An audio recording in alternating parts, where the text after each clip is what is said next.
Καλησπέρα, καλησπέρα, καλησπέρα. Σήμερα με μια διαφορετική εκπομπή. Μια εκπομπή που θα προσεγγίσουμε την πεζογραφία, την ποίηση και τη ρητορική παρέα με ένα φίλο που από την οργάνωση και διοίκηση επιχειρήσεων το έστρεψε περισσότερο προς τη λογοτεχνία. Καλησπέρα Σπύρο. Καλησπέρα Μαρία. Σε ευχαριστώ πολύ για την πρόσκληση. Και όντως θα μιλήσουμε για την ποίηση και πώς αυτή εν τέλει συνδέεται με τη διοίκηση και δεν είναι και τόσο διαφορετική.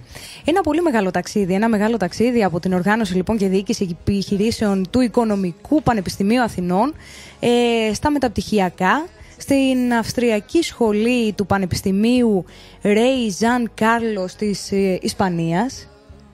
Ναι, είναι το μεταπτυχιακό πρόγραμμα στην Οικονομική Επιστήμη της Αυστριακής Σχολής, που είναι μια εξειδίκευση ανάμεσα στις διάφορες εξειδικεύσεις που έχει η Οικονομική Επιστήμη, και είναι το Πανεπιστήμιο του Rey Juan Carlos, δηλαδή έχει το όνομα του βασιλιά της Ισπανίας, του πρώην πλέον βασιλιά της Ισπανίας. Και ξαφνικά λοιπόν, για όλους εμάς που θα λέγαμε ένα παιδί των θετικών επιστημών, αρχίζεις και προσεγγίζεις περισσότερο τις θεωρητικές επιστήμες. Όντως, από μικρός είχα μια κλίση στα μαθηματικά. Μου άρεσε πολύ η λιτότητα που έχουν τα μαθηματικά, και ο λόγος που επέλεξα τα οικονομικά είναι και τα μαθηματικά, ότι συνδύαζαν τα οικονομικά και το λόγο, αλλά και την διατύπωση στη μαθηματική. Και γράφοντας κι εγώ πεζογραφία και ποίηση, προσπαθώ κι εγώ να έχω ένα λιτό λόγο, και η εκπαίδευσή μου στα μαθηματικά με έχει βοηθήσει πάρα πολύ. Πώς ξεκίνησες με την πεζογραφία και την ποίηση? Να φανταστώ ότι ξεκίνησες διαβάζοντας φανατικά. Όχι. Θα έλεγα ότι είμαι ένας συγγραφέας που δεν διαβάζει ιδιαίτερα. Κυρίως γράφω για αυτά που ζω και όχι για αυτά που έχω διαβάσει. Ξεκίνησα από μικρός, είχα, όπως λέγανε οι καθηγήτριές μου, κάποια έφεση στην έκθεση, χωρίς να έχω προσπαθήσει ιδιαίτερα, χωρίς να έχω διαβάσει ιδιαίτερα. Και σιγά σιγά, τελειώντας το πανεπιστήμιο, είχα αναπτύξει μια γλωσσική ικανότητα χωρίς να το έχω επιδιώξει, και όταν δεν είχα πλέον να διαβάσω για το πανεπιστήμιο, αμέσως το πρώτο έτος μετά την σχολή έγραψα το πρώτο μου βιβλίο, που λέγεται Πλάτωνος Περιήγηση. Θα πάμε λοιπόν σε λίγο να μιλήσουμε τόσο για την Πλάτωνος Περιήγηση, να δείτε τι ενδιαφέρον βιβλίο είναι, όσο και για τα ποίηματα του Σπύρου. Σπύρος Μάλιος λοιπόν, επιστροφή εδώ μαζί σας στο Bloody Mary για άλλο ένα απόγευμα Παρασκευής, παρέα με ένα πεζογράφο, ποιητή αλλά και δημόσιο μιλητή.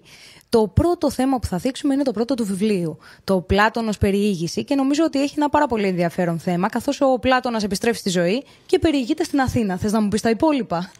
Ο Πλάτων επιστρέφει στη ζωή για να δει πώς εξελίχθηκαν τα πράγματα και μιλάει με ανθρώπους σημερινούς για τα πράγματα που έκρινα ότι θα του έκαναν εντύπωση. Να πούμε ότι είναι ένα λογοτεχνικό έργο το οποίο αφορά την ελληνική γλώσσα, ίσως την πανεπιστημιακή εκπαίδευση και τα παιδαγωγικά. Βεβαίως. Είναι ένα βιβλίο που ασχολείται με κάποια θέματα που έκρινα εγώ ότι είναι διαχρονικά. Δηλαδή κάποια θέματα που υπήρχαν παλαιότερα, υπάρχουν στην εποχή μας και θα υπάρχουν και στο μέλλον. Και γι' αυτόν τον λόγο μπορούμε να τα συζητάμε με έναν άνθρωπο από το παρελθόν.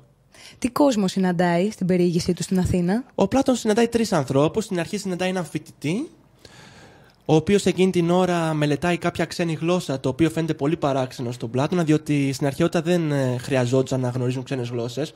Οπότε αυτό φαντάζομαι θα του έκανε πολύ μεγάλη εντύπωση, ότι σήμερα οι άνθρωποι μιλάνε 2 ή 3 γλώσσες. Κάτι που δεν το χρειαζόντουσαν παλαιότερα, και όλοι μιλούσαν την ελληνική γλώσσα, η οποία τότε ήταν η γλώσσα που ήταν διεθνής. Οπότε παραξενεύεται και ζητάει κάποιες διευκρινήσεις. Στη συνέχεια συναντάει έναν καθηγητή στο πανεπιστήμιο, όπου εκεί του κάνει πολύ μεγάλη εντύπωση ότι υπάρχει ένας καθηγητής και υπάρχουν 200 φοιτητές ή 300 φοιτητές, ενώ παλαιότερα στην εποχή του Πλάτωνος υπήρχε ένας δάσκαλος με 3, 4, 5 μαθητές. Οπότε και αυτό έχει αλλάξει πολύ. Έχουμε πάει από την διαπροσωπική παιδεία σε μια πιο τυποποιημένη εκπαίδευση. Και το τρίτο, πάει και σε ένα δημοτικό σχολείο να δει και τα μικρά παιδιά πώς μαθαίνουν.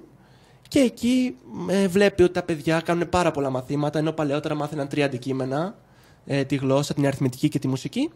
Τώρα τα παιδιά, ακόμα και στο δημοτικό σχολείο, μαθαίνουν 10-12 αντικείμενα. Οπότε και αυτό του κάνει εντύπωση και συζητάει με τον δάσκαλο σχετικά με τις μεθόδους. Θες να μας διαβάσεις ένα απόσπασμα και μετά να έρθουμε και λίγο στις ερωτήσεις στο chat? Ωραία.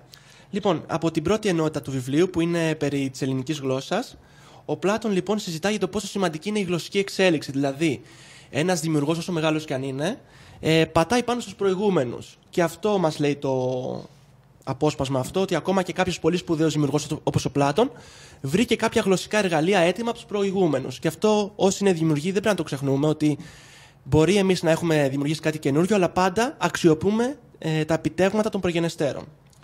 Πάει λοιπόν ο Πλάτων, μιλάει με τον φοιτητή και του λέει ο φοιτητής: «Ευγνώμονες να είμαστε σε κάθε έναν άνδρα που επινόησε έστω και μία λέξη. Διότι από μια λέξη άλλος επινόησε δεύτερη, και άλλος τρίτη τέταρτη, και άλλος μύριες λέξεις. Ακούραστοι ήσαν οι Έλληνες, στιγμή δεν ησυχάσαν, και όλο λέξεις έφτιαχναν με ό,τι βάζει ο νους σου. Θέμα δεν υπήρξε, που δεν το συζητήσαν. Και έτσι, όταν γεννήθηκες, υπήρχε πλήθος λέξεων. Ένα μέρος της αξίας σου, λοιπόν, οφείλεται σε εκείνους, που μέρα, νύχτα και πρωί βασάνιζαν το νου τους και γράμμα-γράμμα φρόντιζαν την όμορφη τη γλώσσα». Αυτά λέει λοιπόν ο φοιτητής στον Πλάτωνα, για να του δώσει να καταλάβει ότι και αυτός οφείλει πολλά στους προγενεστέρους, όπως οφείλουμε και εμείς στον Πλάτωνα. Και ο Πλάτωνα αυτά τα αποδέχεται λέγοντας: «Όλους αυτούς που ανέφερες εγώ τους εκτιμώ και από τα βάθη της καρδιάς τους ευχαριστώ. Θα ήμουν τώρα άγνωστος μέσα σε αγνώστους. Κανείς δεν θα με ήξερε, κανείς δεν θα μιλούσε, ούτε για το έργο μου, ούτε για εμένα. Και όταν για μένα ομιλούν, να μην ξεχνούν και εκείνους που με εφοδίασαν με τόσα εργαλεία που όμοια δεν είχαν, Ρωμαίοι, Πέρσες, Μύδοι». Σε αυτό το απόσπασμα λοιπόν ο Πλάτων λέει ότι μπορεί αυτός να είναι ο γνωστός, ο περιλάλητος φιλόσοφος, αλλά και αυτός θα ήταν ένας άγνωστος εάν δεν έβρισκε κάποια υποδομή. Και κάθε φορά που μιλάμε για κάποιους πολύ γνωστούς ανθρώπους, ίσως θα πρέπει να θυμόμαστε κάποιους άλλους που ίσως να μην είναι γνωστοί, ίσως να έχουν ξεχαστεί, ίσως να μην γνωρίζουμε καν ότι υπήρξαν, αλλά όλοι έχουν, ο καθένας με τον τρόπο του έχει συνεισφέρει ένα μικρό λιθαράκι για να αναπτυχθεί μια γλώσσα που χρησιμοποιούμε όλοι, είτε για τραγούδια, είτε για ποίηματα, είτε για να γράψουμε ένα βιβλίο. Πες μου λίγο, πώς σου ήρθε η ιδέα, γιατί ασχολήθηκες με τον Πλάτωνα, γιατί περπάταγες ίσως στα στενά της Αθήνας και σκέφτηκες ότι μετά από χιλιάδες χρόνια θα ήταν εδώ ο Πλάτωνας? Αυτή είναι μια πολύ ενδιαφέρουσα ερώτηση, διότι στην αρχή δεν είχε πρωταγωνιστεί το βιβλίο μου, δεν είχα σκεφτεί ποιος αρχαίος θα ήταν. Απλά διαβάζοντας έτσι ένα μικρό απόσπασμα από τις Νεφέλες του Αριστοφάνη που είναι σε διαλογική μορφή, σκέφτηκα και εγώ να γράψω κάτι σε διάλογο, χωρίς να έχω διαβάσει κανένα έργο του Πλάτωνα. Απλά μου έκανε έτσι είχα μια εντύπωση στο μυαλό μου να γράψω για έναν αρχαίο πώς θα του φαινόταν η σημερινή Ελλάδα, η σημερινή Αθήνα για παράδειγμα. Οπότε χωρίς να έχω διαβάσει κάποια έργα του Πλάτωνα, άρχισα να γράφω κάποιες εντυπώσεις που πιστεύω θα είχε, και στο τέλος αποφάσισα να βάλω τον Πλάτωνα ως πρωταγωνιστή, γιατί είχε γράψει και αυτός διαλόγους. Και κατόπιν άρχισα να διαβάζω και τα έργα του Πλάτωνα, έχοντας την ανησυχία μην τυχόν και γράφω κάτι μέσα που είναι αντίθετο με αυτά που έλεγε ο Πλάτωνας. Οπότε, εντάξει, σιγά σιγά διάβασα κάποια βιβλία και έβαλα και κάποιες παραπομπές. Οπότε, οι παραπομπές που υπάρχουν στο βιβλίο είναι μεταγενέστερες. Είναι κάποια πράγματα που είχα σκεφτεί εγώ, απλά παραπέμπουν και σε κάποια βιβλία του Πλάτωνα, ότι όντως αυτά τα είχε μελετήσει ήδη ο Πλάτωνας. Πότε τυπώθηκε το βιβλίο? Το πρώτο βιβλίο, η πρώτη έκδοση ήταν το 2014 στις αρχές. Είχε 200 αντίτυπα που εξαντλήθηκαν σε γνωστούς και φίλους. Και τώρα το Σεπτέμβριο έβγαλα άλλα 500, γιατί λόγω ότι μου είπαν οι άνθρωποι ότι τους άρεσε πολύ και να έχω να μοιράζω. Πες μου λίγο την εμπειρία σου από την πρώτη παρουσίαση του βιβλίου. Η πρώτη σου δημιουργία, η πρώτη σου επαφή με το δικό σου αναγνωστικό κοινό και όχι με κάτι το οποίο έπρεπε να παρουσιάσεις στα πλαίσια της διαλεκτικής. Έλαβα κάποια μηνύματα ενθαρρυντικά. Μερικοί άνθρωποι μου είπαν ότι εντυπωσιάστηκαν, ότι τους άρεσε πολύ και το περιεχόμενο και ο λόγος, γιατί είναι ένα μικρό βιβλίο, περίπου 30 σελίδες. Ακριβώς, πολύ μικρό και πάρα πολύ ευχάριστο από ό,τι βλέπω. Μου είπαν ότι το διάβασαν πολύ σύντομα, τους άρεσε και ότι μετά το ξαναδιαβάζουν δεύτερη φορά. Γενικά, όσοι άνθρωποι το έχουν διαβάσει, μου έχουν πει κάποια ενθαρρυντικά λόγια, γι' αυτό και εγώ προχώρησα σε μια δεύτερη εκτύπωση. Με το σκοπό να το διαβάσουν όσο γίνεται περισσότεροι άνθρωποι και να μου πούν τη γνώμη τους και να είναι και έτσι ένα ευχάριστο ανάγνωσμα. 700 αντίτυπα λοιπόν μέχρι τώρα και συνεχίζουμε. Ναι. Και εννοείται ότι θα συνεχίσουμε πρώτα με τις ερωτήσεις του chat και μετά θα επανέλθουμε σε όλη τη συζήτηση. Ο Κωνσταντίνος εδώ σε ρωτάει ότι πράγματι παιδεία είναι τυποποιημένη. Τι πιστεύεις όμως ότι μπορεί να γίνει για μια αρχή σε μια ουσιαστική παιδεία και πώς πιστεύεις ότι μπορεί να ενταχθεί η φιλοσοφία σαν μάθημα στο τωρινό σύστημα παιδείας? Όντως, η εκπαίδευση έχει γίνει τυποποιημένη, ακολουθώντας μέχρι και σήμερα τα πρότυπα του 19ου αιώνα. Αν έρθει στη ζωή ένας άνθρωπος τώρα από το 19ο αιώνα, θα δει ότι όλα έχουν αλλάξει. Ο τρόπος που μιλάμε έχει αλλάξει, το ντύσιμό μας έχει αλλάξει, οι μετακινήσεις έχουν αλλάξει, οι μεταφορές έχουν αλλάξει. Το μόνο που έχει μείνει ίδιο είναι η εκπαίδευση, που ακολουθεί το τρίπτυχο διάλεξη, διάβασμα, εξετάσεις. Ο μόνος τρόπος για να αλλάξει αυτό, κατά τη γνώμη μου, είναι να μειωθεί η αναλογία μαθητών καθηγητών. Άλλο πράγμα είναι ένας καθηγητής να πρέπει να διδάξει 25 άτομα και άλλο να πρέπει να διδάξει σε 5. Οπότε όταν διδάσκει σε 5 μπορεί να αφιερώσει περισσότερο χρόνο και να έχουμε μια καλύτερη ποιότητα. Χαρακτηριστικό είναι εδώ πέρα ότι στο βιβλίο, όταν ένας καθηγητής στο πανεπιστήμιο εξηγεί στον Πλάτωνα τη σημερινή εκπαιδευτική μέθοδο, του λέει ότι στο τέλος του εξαμήνου γράφουν εξετάσεις. Και ο Πλάτων το ρωτάει, εξετάσεις, τι είναι αυτό? Δεν υπήρχε στην εποχή μου, οπότε αυτό νομίζω δείχνει ότι όντως η εκπαίδευση έχει γίνει πολύ τυποποιημένη και αυτό αλλάζει μόνο αν αλλάξει η αναλογία. Δηλαδή λιγότεροι μαθητές ανά δάσκαλο. Αυτό είναι λίγο πιο ακριβό. Και πηγαίνοντας ίσως και σε ένα πιο δημιουργικό τρόπο εκπαίδευσης. Ένα παιχνίδι εκπαίδευση. Ένα παιχνίδι το οποίο θα έχει όμως την άνεση να του κάνει ο δάσκαλος όταν έχει λίγους μαθητές να εκπαιδεύσει. Ενώ όταν έχει πάρα πολλούς, αναγκαστικά θα πρέπει να βρει ένα μέσο όρο και κάπως να τυποποιήσει την εκπαίδευση. Αυτό που θα πει. Τώρα για τη φιλοσοφία και το κάθε περιεχόμενο, εμένα δεν μου αρέσει να προωθώ ένα συγκεκριμένο αντικείμενο. Νομίζω ότι ο κάθε δάσκαλος, όντας ένας άνθρωπος που γνωρίζει τη δουλειά του, θα διαλέξει ποια αντικείμενα θέλει να διδάξει, ανάλογα βέβαια και με τις ανάγκες του κάθε μαθητή. Οπότε, εν γέννη, η απάντηση στο ερώτημα είναι ότι πρέπει να μειωθεί η αναλογία φοιτητών ή μαθητών προς τον καθηγητή. Δεν χρειάζονται ούτε ακριβές υποδομές, ούτε ακριβά βιβλία, ούτε κάτι ιδιαίτερο. Απλά νομίζω το βασικό, αυτό που κάναν παλιά, το ανθρώπινο, να υπάρχει μια διαπροσωπική σχέση μαθητών και δασκάλων, αυτό είναι το σημαντικό. Καλησπέρα και στο Σπύρο. Ο Σπύρος μας λέει, πρέπει το βιβλίο να μείνει όπως το ξέρουμε ή θα ήταν καλύτερα να εξελιχθεί και αυτό? Και δεν μιλάω να περάσουμε, λέει, στο e-book. Με την ιστορία του βιβλίου συνδεόταν και ένα CD τύπου soundtrack την ώρα που το διαβάζεις ή σε συγκεκριμένα σημεία μετάβαση στο ίντερνετ. Σίγουρα ο καθένας μπορεί τα έργα του να διαλέγει το κατάλληλο μέσον. Σε κάποιους ανθρώπους αρέσει το έντυπο βιβλίο, το χαρτί, το οποίο μας διαγείρει 4 από τις αισθήσεις μας, την όραση, την ακοή όταν ξεφυλίζουμε το βιβλίο, την όσφρηση. Σε μερικούς αρέσει πολύ να μυρίζουν το βιβλίο. Οπότε και την αφή βέβαια, αφού το πιάνουμε το βιβλίο. Ανάλογα με το περιεχόμενο θα έλεγα, δηλαδή κάποια έργα που είναι ίσως πιο σύντομα έχουν καλύτερη τύχη να είναι μέσα από το διαδίκτυο. Τώρα σχετικά με τη μορφή, αν θα είναι πεζό, αν θα είναι ποίηση, αν θα είναι τραγούδι, αυτό ο καθένας το διαλέγει. Νομίζω ότι δεν υπάρχει μία απάντηση για όλα. Το βιβλίο εξελίσσεται, αλλά ταυτόχρονα δεν εξελίσσεται, παραμένει σταθερό. Αλλάζει η τεχνολογία και παρόλα αυτά οι άνθρωποι τους αρέσει να πάνε να πάρουν ένα βιβλίο. Αυτό θα το δείξει ο χρόνος.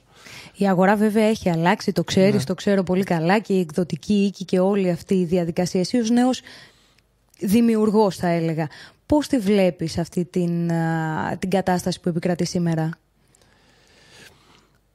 Εγώ έχω την εντύπωση ότι ακολουθεί λίγο την πορεία όλης της χώρας για τους εκδοτικούς οίκους. Ο εκδοτικός οίκος, έτσι όπως τον εκλαμβάνομαι εγώ, θα είναι ένα κανάλι διανομής. Θα είναι κάποιος που θα κρίνει ότι το έργο σου είναι καλό και αφού είναι καλό και αρέσει για παράδειγμα σε 500 ανθρώπους, θα το διοχετεύσει σε 5.000 ανθρώπους, σε 10.000 ανθρώπους.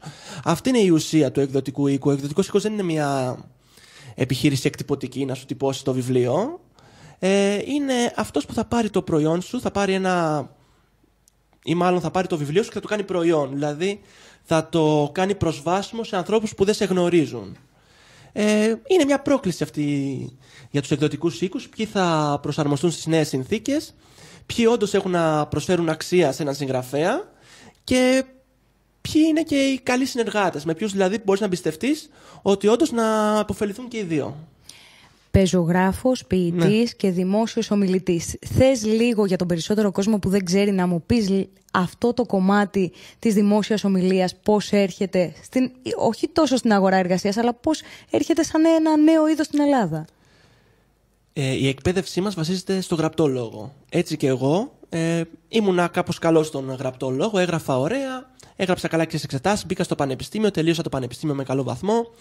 Αλλά μετά είδα ότι έπρεπε να παρουσιάσω τον εαυτό μου προφορικά. Έπρεπε να μιλήσω, έπρεπε να συνεργαστώ με ανθρώπους και σε αυτό λίγο υστερούσα. Οπότε από μια προσωπική ανάγκη στράφηκα στη δημόσια ομιλία, ώστε να μπορέσω σιγά σιγά να εκφράζω τις ιδέες μου, τις σκέψεις μου, να παρουσιάσω τον εαυτό μου. Έτσι από τα τελευταία 4 χρόνια ασχολούμαι με τη ρητορική τέχνη και έχω δει κάποια θετικά αποτελέσματα στον εαυτό μου. Τι είναι λοιπόν η δημόσια ομιλία? Η δημόσια ομιλία είναι όπως μαθαίνουμε να γράψουμε μία έκθεση, όπως μαθαίνουμε να γράψουμε ένα άρθρο. Αντί να χρησιμοποιήσουμε λοιπόν το γραπτό λόγο, χρησιμοποιούμε τη φωνή μας και λέμε αυτά που θέλουμε. Είτε για να παρουσιάσουμε τον εαυτό μας, είτε για να μιλήσουμε για ένα θέμα που διαβάσαμε, είτε για να προτρέψουμε κάποιον να κάνει κάτι, είτε για να εμπνεύσουμε, είτε για να συνεργαστούμε. Οπότε ο προφορικός λόγος είναι ουσιαστικά ο δεύτερος πυλώνας του λόγου. Είναι ο προφορικός λόγος, ο οποίος, αν και το χρησιμοποιούμε καθημερινά, αμελούμε πολλές φορές να το καλλιεργήσουμε. Μου έλεγες πριν εκτός αέρα ότι κάνεις και μαθήματα δημόσιου λόγου και σεμινάρια σε πάρα πολύ κόσμο. Κάνω και μαθήματα και σε παιδιά και σε ενήλικες. Έχω ξεκινήσει, να πω όπως ξεκίνησα. Είχα ξεκινήσει το 2012 στο ελληνικό Toastmasters Club, που είναι αλληλοδιδακτικός όμιλος, το οποίο έχει έρθει από την Αμερική, απλά έχουμε φτιάξει και ελληνόφωνο όμιλο στην Ελλάδα. Και ήταν μεγάλο σχολείο, έμαθα πολλά πράγματα, κάνεις πρώτες ομιλίες. Αν και δεν υπάρχει δάσκαλος, μαθαίνεις από τους παλαιότερους, μαθαίνεις και από τα εγχειρίδια και προχωράς. Μετά φτιάξαμε έναν όμιλο στον Πειραιά ανάλογο, το Toastmasters Club Πειραιά, όπου εκεί από το 0 στήσαμε έναν όμιλο που πλέον οι άνθρωποι πάνε και βελτιώνονται. Και από πέρσι συμμετέχω στο ρητορικό όμιλο Εκφράσου, που δίνει όμως βάση στον αυθόρμητο λόγο. Μπορούν οι άνθρωποι δηλαδή να έρθουν και να βελτιωθούν στον αυθόρμητο λόγο. Έρχονται πάρα πολλοί νέοι άνθρωποι που θέλουν να βελτιωθούν και είναι μια πολύ ευχάριστη δραστηριότητα. Δεν διδάσκω με την έννοια της τυποποιημένης εκπαίδευσης να μεταδώσω σε κάποιον μια γνώση. Απλά βοηθάμε όσο μπορούμε οι παλαιότεροι τους νέους να κάνουν τα πρώτα τους βήματα. Μετά όσοι άνθρωποι έχουν βούληση βελτιώνονται. Νομίζω ότι η βελτίωση έρχεται από μέσα μας. Μπορεί κάποιος να σου πει 2-3 πράγματα. Αλλά πρέπει να αποκτήσεις και την αυτοπεποίθηση, φαντάζομαι, βέβαια, για να μπορείς και να σταθείς και να μιλήσεις στο κοινό. Η αυτοπεποίθηση είναι το Α και το Ω και αποκτάται με την εξάσκηση και με την ενθάρρυνση που έχεις βέβαια από τους άλλους ανθρώπους. Γιατί οι άνθρωποι που είναι λίγο πιο έμπειροι από σένα και αυτοί κάποτε ήταν στην αρχή και μπορούν να σε βοηθήσουν. Μου είπες ότι υπάρχουν και 2 τάξεις ενηλίκων και παιδιά. Ναι. Θέλω να μου πεις πάνω κάτω τις εμπειρίες σου σε αυτά. Δηλαδή, φαντάζομαι ότι τα παιδιά θα είναι ένα αριστούργημα. Μαθαίνεις και εσύ μέσα από αυτά. Τα παιδιά έχουν πάρα πολύ φαντασία και γι' αυτό είναι πάρα πολύ σημαντικό και οι γονείς και οι δάσκαλοι να δώσουν στα παιδιά τους την ευκαιρία να εκπαιδευτούν στη δημόσια ομιλία όσο πιο νωρίς γίνεται. Διότι παρατηρούμε τα μικρά παιδιά έχουν μεγαλύτερη ευχέρεια λόγου, απλά με τα χρόνια όσο μεγαλώνουμε, επειδή δεν εξασκούμαστε, χάνουμε αυτή την δυνατότητα. Ίσως κλεινόμαστε και περισσότερο, νομίζω. Ναι, ίσως είναι η κοινωνία, ίσως είναι ο τρόπος ζωής ο σύγχρονος, ίσως είναι ότι ο γραπτός λόγος έχει περισσότερη έγκλη. Αλλά εμένα μου αρέσει να καλλιεργώ και τις 2 μορφές, και το γραπτό και τον προφορικό εξίσου. Έκανα κάποια μαθήματα στην Δημοτική Βιβλιοθήκη Καλιθέας για τα παιδιά του Δημοτικού. Έρχονται τα παιδάκια 5η-6η Δημοτικού και όντως τα παρατηρείς μέσα σε μια ώρα, ακόμα και τα παιδάκια που είναι λίγο πιο μαζεμένα, πώς η αυτοπεποίθηση αποκτούν και τι απίθανες ιστορίες λένε. Και κάνω και σε ένα ιδιωτικό σχολείο, το Παλάδιο, το μάθημα της δημόσιας ομιλίας. Είναι ένα πολύ ωραίο πρόγραμμα, σε ένα πολύ ωραίο σχολείο, όπου οι άνθρωποι αγκάλιασαν αυτή την προσπάθεια και όντως βλέπουμε τους μαθητές ήδη, μετά από κάποιες συναντήσεις, να λένε απίθανες ιστορίες, τις οποίες και εγώ ακούω και δεν τις έχω ακούσει ούτε καν από ενηλίκους. Θυμάσαι κάποια απίθανη ιστορία που να μπορείς να μου τη διηγηθείς, ξέρεις, με γλαφυρότητα? Ναι, θα σας πω από το τελευταίο μάθημα. Το θέμα που τους έβαλα είναι ένα θέμα που βάζω εγώ για τη δημιουργική γραφή και τη δημιουργική ομιλία, που τους λέμε να λένε μια ιστορία. Και θα πρέπει να υποδηθούν ότι είναι ένα μολύβι. Οπότε η ιστορία τους ξεκινάει με τα εξής λόγια. Χθες το πρωί μπήκα σε μια κασετίνα και... Οπότε μιλάνε για τις εμπειρίες ενός μολυβιού. Και ένας μαθητής ανέφερε ότι χθες μπήκα σε μια κασετίνα και μετά είχα πολλά ταρακουνήματα και μετά πήγα στο σχολείο, εκεί έγραφα όλη μέρα, κουράστηκα πάρα πολύ και ήρθε μια πολύ δύσκολη ώρα για μένα, η ώρα που πρέπει να μπω στην ξύστρα και να γράψω κτλ.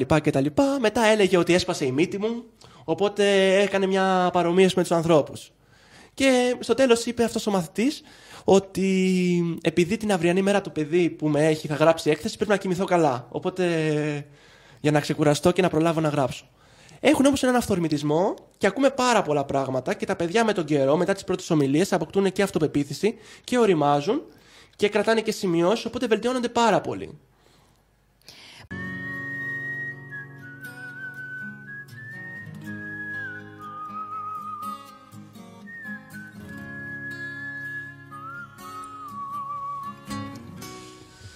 Περνώντας λοιπόν στη δεύτερη ώρα, ξεκινάμε να μιλάμε για ποίηση.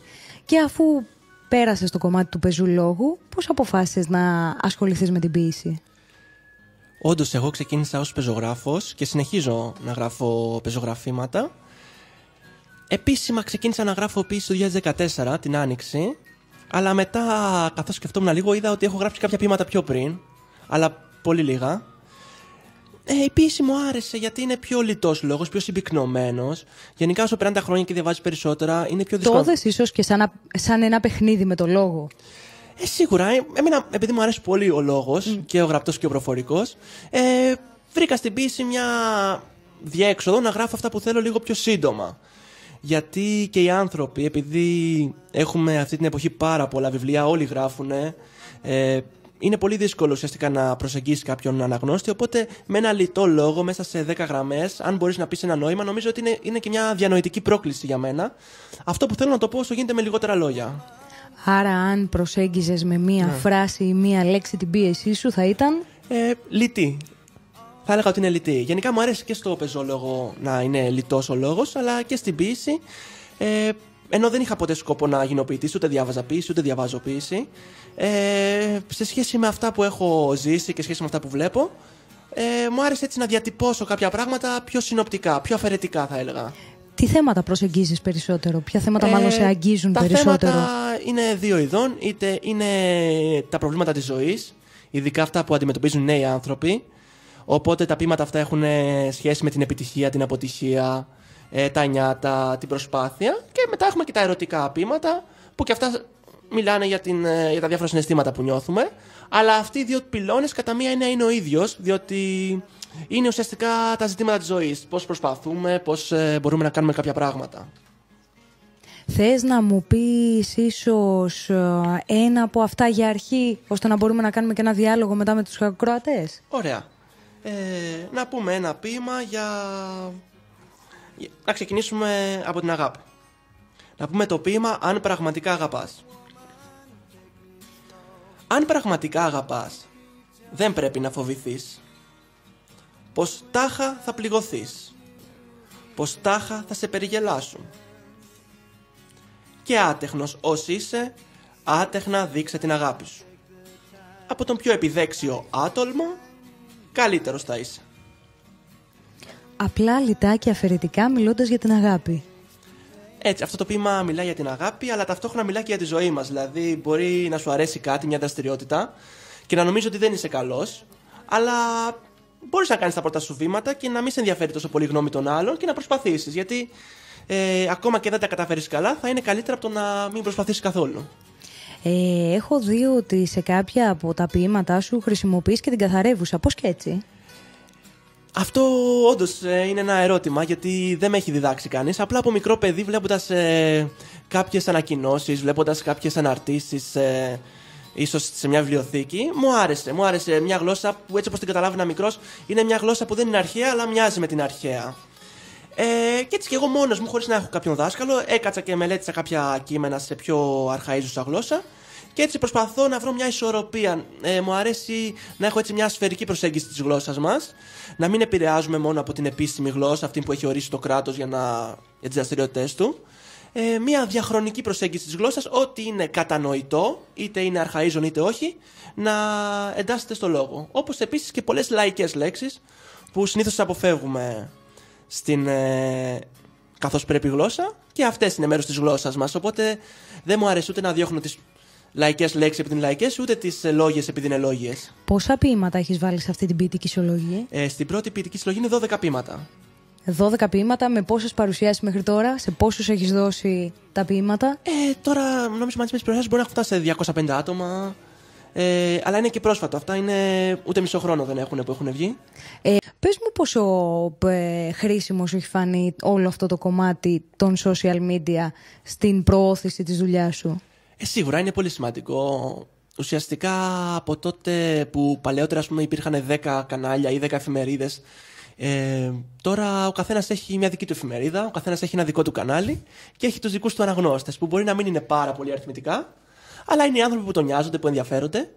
Και εγώ χρησιμοποιώ και το Facebook και το YouTube και το email. Δηλαδή όποιος θέλει μου δίνει το email του και τον ενημερώνω για κάποια παρουσίαση ή του στέλνω κάποιο υλικό. Και έτσι μπορεί να ενημερώνεται και κάποιος που είναι εκτός Αθήνας. Θέλω να σου διαβάσω λίγο τι μου γράφει ο Σπύρος. Σήμερα είδα ένα βίντεο με τον Πανούση να παρουσιάσει το βιβλίο σαν μια νέα συσκευή που δεν χρειάζεται φορτιστή.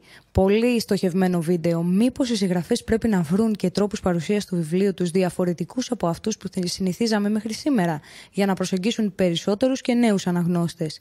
Η όπερα, παραδείγματος χάρη, έχει πάρει τους δρόμους και ψάχνει να βρει κόσμο, δίνοντας παραστάσεις σε σημεία που δεν συνήθιζαν μέχρι σήμερα. Για πες μου τη δική σου γνώμη. Σίγουρα η φαντασία του ανθρώπου δεν έχει περιορισμό. Ο καθένας μπορεί να σκεφτεί νέους τρόπους. Πώς να προσεγγίσει ανθρώπους, πώς να τους δώσει την ευκαιρία να διαβάσουν τα έργα του. Από τη δική μου τη σκοπιά ξεκινάω από τα παραδοσιακά και συνεχίζουμε. Δεν έχω κάποια απόφαση πάρει ήδη. Όποιος θέλει μέσα από τα κοινωνικά δίκτυα, αλλά και η διαπροσωπική σχέση με τους ανθρώπους που γνωρίζω ήδη είναι πολύ ωραίο. Είναι πολύ ωραίο να ανταλλάσσει τα βιβλία σου με έναν συγγραφέα, είναι πολύ ωραίο να χαρίζει το βιβλίο σε κάποιον άνθρωπο. Και είναι κάτι πιο προσωπικό, οπότε νομίζω ένας συνδυασμός και των δύο ωφελεί. Άλλο ένα κομμάτι και επιστροφή σε λίγο με άλλο ένα ποίημα. Και με κάτι παραδεισένιο μουσικά σας πάμε λίγο στην επόμενη ποιητική αφήγηση.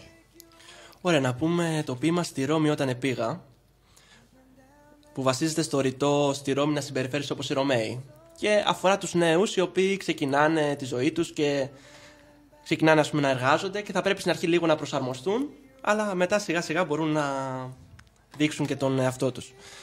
«Στη Ρώμη όταν επήγα, όπως οι Ρωμαίοι συμπεριφέρθην. Βήμα-βήμα τους τρόπους προσάρμοσα και λόγια αντίστοιχα έλεγα.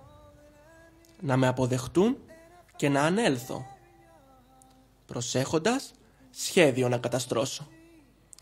Και μετά τα πρώτα βήματα να αρχίσω σιγά σιγά να συμπληρώνω τη ρωμαϊκή συμπεριφορά με του εαυτού μου τας πιο γλυκάς επιθυμίας».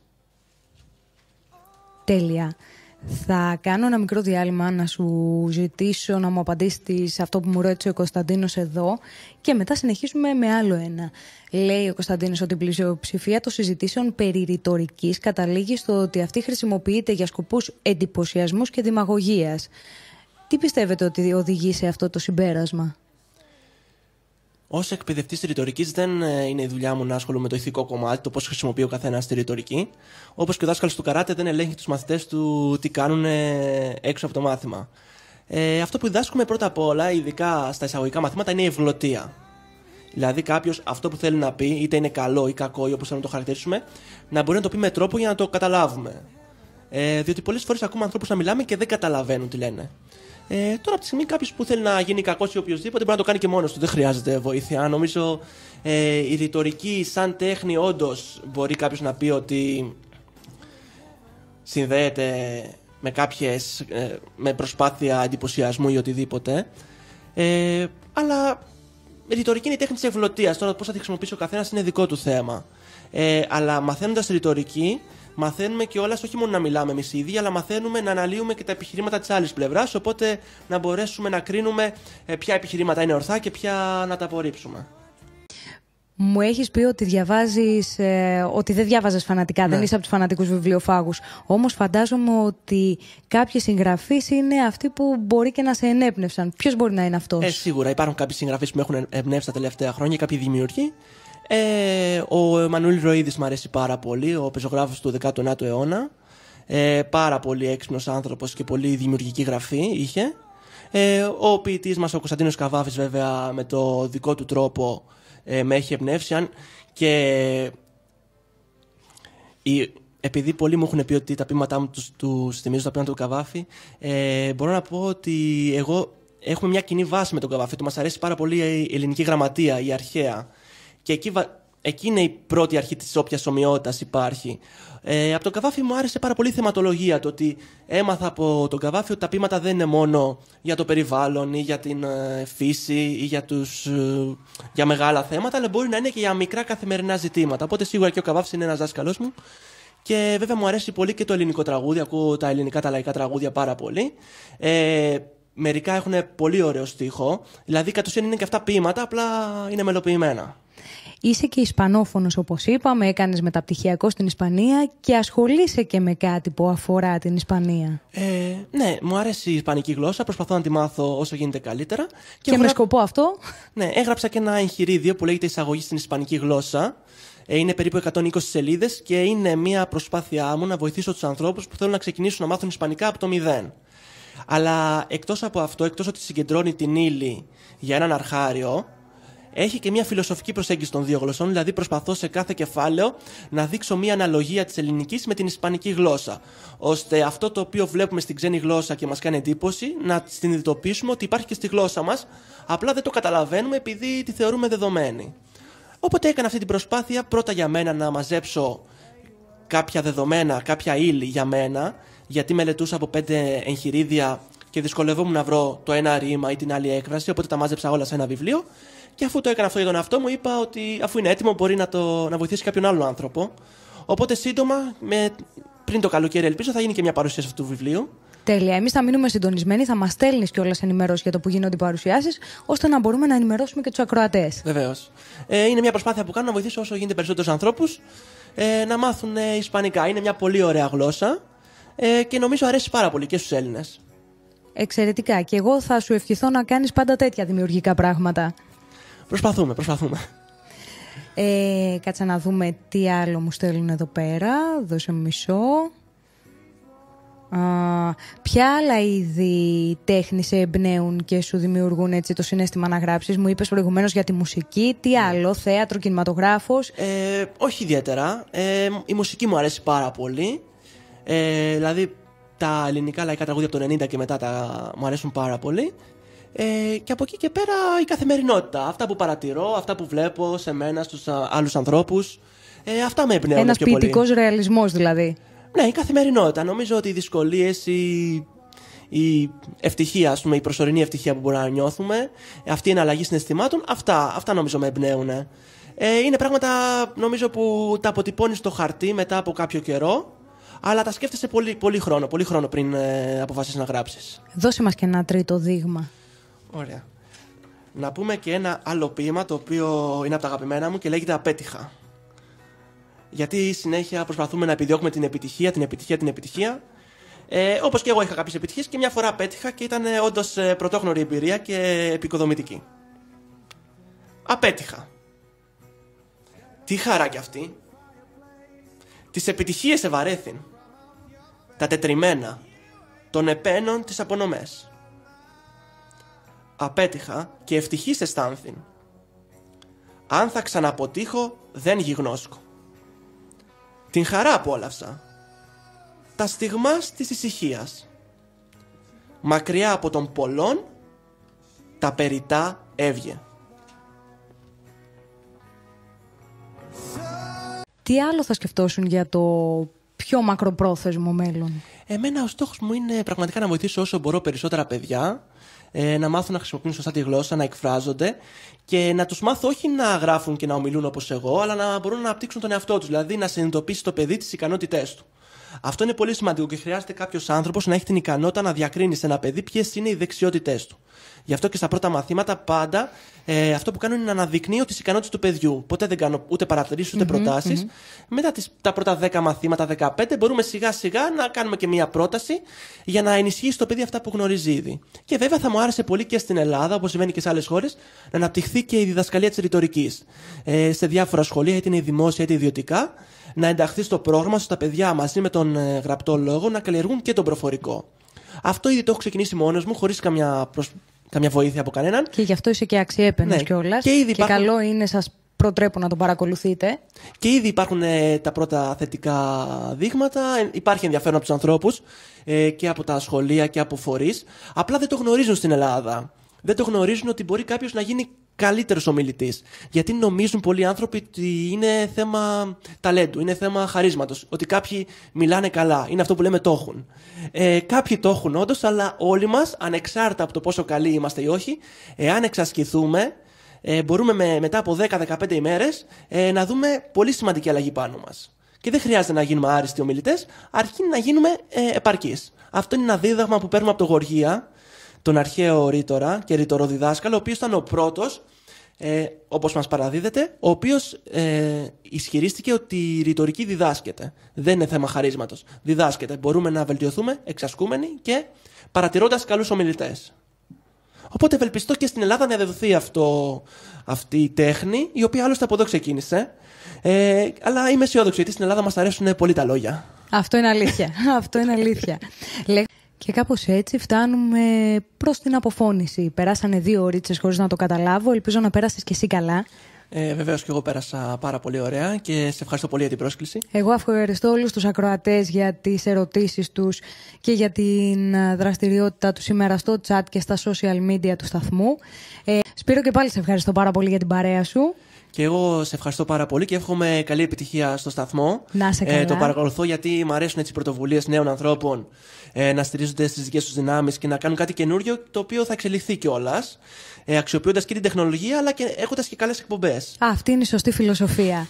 Καληνύχτα από όλους εμάς εδώ στο στούντιο.